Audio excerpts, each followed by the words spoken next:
میرے آقا صلی اللہ تعالیٰ علیہ وسلم کی ایک بات میں تمہیں بتا دیتا ہوں. آپ یہ سوچتے ہیں بہت سارے نوجوان خالی فالتو اسی لیے بیٹھے ہوئے میرے سٹیٹس کے مطابق کام نہیں ملتا, میرے سٹینڈرڈ کے مطابق مجھے کام نہیں ملتا, برباد کیے جا رہے ہیں اپنی زندگی اور لوگوں پر بوجھ بنے ہوئے ہیں. میں ان کے بارے میں بتاتا ہوں. سید الانبیاء رسول مختار صلی اللہ تعالیٰ علیہ وسلم اگر وہ چاہیں تو روزانہ ان کے گھر جنت کا دسترخوان اترے, اگر وہ چاہیں تو سونے اور چاندی کے محلات میں زندگی گزاریں. لیکن جانتے ہو نبی کریم صلی اللہ علیہ وسلم ایک دن سیدہ فاطمہ الزہرا کے گھر آئے, دیکھا حسنین کریمین تاک میں دبکے ہوئے بیٹھے, پیٹ پیٹ سے لگا ہوا ہے, آنکھیں اندر ہے. حضرت فاطمہ بھی بیٹھی ہوئی, آواز کسی کی نہیں. حضور رحمت عالم صلی اللہ علیہ وسلم نے پوچھا فاطمہ کیا حال ہے, گھر میں خاموشی کیوں ہے؟ سیدہ کائنات نے کہا ابا جان پچھلے 4 دن سے ہمارے گھر میں کوئی کھانا نہیں. حضور پاک صلی اللہ تعالیٰ علیہ وسلم نے یہ نہیں فرمایا کہ ابھی بلاتا ہوں جبرائیل کو, ابھی دسترخوان لاؤ, ابھی میرے گھر کے کھانے کے انتظامات کرو. چاہتے تو حضور آرڈر دے دیتے, ساری نعمتیں آ جاتی. لیکن حضور نے کیا فرمایا سنو. فاطمہ الزہرا سلام اللہ علیہا سے کہتے فاطمہ انتظار کرو, تمہارا بابا جائے گا.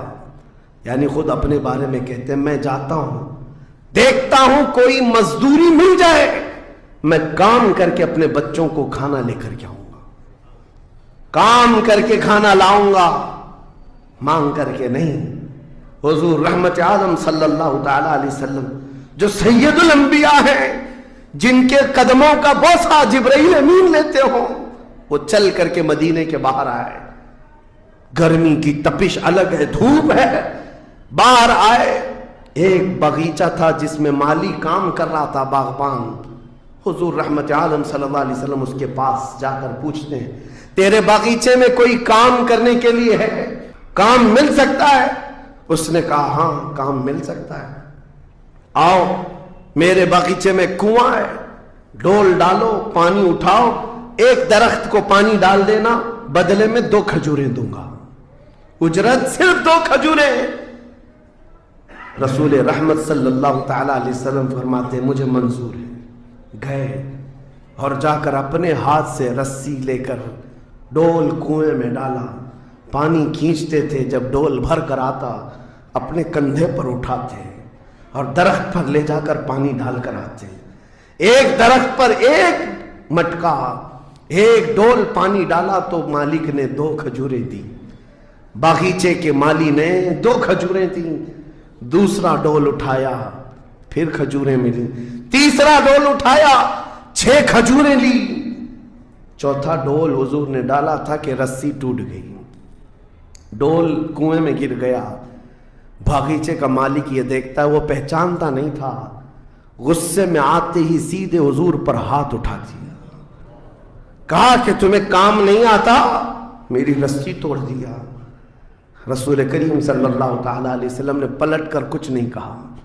وہ رحمت عالم صلی اللہ تعالیٰ علیہ وسلم تھے. وہ 6 کھجوریں لے کر کے واپس مدینے آئے, کہا فاطمہ کہاں ہیں بچے, کہاں ہیں؟ یہی 6 کھجوریں حضور نے لا کر اپنے منہ سے چبا کر ان بچوں کے منہ میں ڈالا اور کہا آج تک روئے زمین پر کوئی نبی ایسا نہیں آیا, 1,24,000 کم و بیش نبیوں میں ہر نبی نے اپنے ہاتھوں کی کمائی کھائی ہے, اپنے عمل کی کمائی کھائی ہے. رحمت عالم صلی اللہ تعالیٰ علیہ وسلم نے جب وہ مالک کل ہے, بلکہ جنت کی چابیوں کے مالک, ساری زمینوں کے خزانوں کے مالک, کل جہاں ملک اور جو کی روٹی غذا, اس شکم کی قناعت پہ لاکھوں سلام. وہ لمبے لمبے ہاتھوں سے بھیک دینے والے آقا, سب کچھ ہونے کے باوجود اگر کسی ایک باغیچے میں ڈول اٹھا کر پانی بھرتے ہوں تو اسی لیے نہیں کہ ان کے ہاں کوئی مجبوری تھی, بلکہ امت کو یہ درس دینا تھا, اے امت کے غیور نوجوانوں, تم کبھی خالی نہ بیٹھنا, مجھے دیکھنا اور عمل کرتے رہنا, اور اللہ تعالیٰ تمہیں دروازے رزق کے ضرور کھولے. خالی بیٹھے ہوئے وقت برباد کرنے والے لوگوں کو میں اکثر یہ بات سناتا ہوں,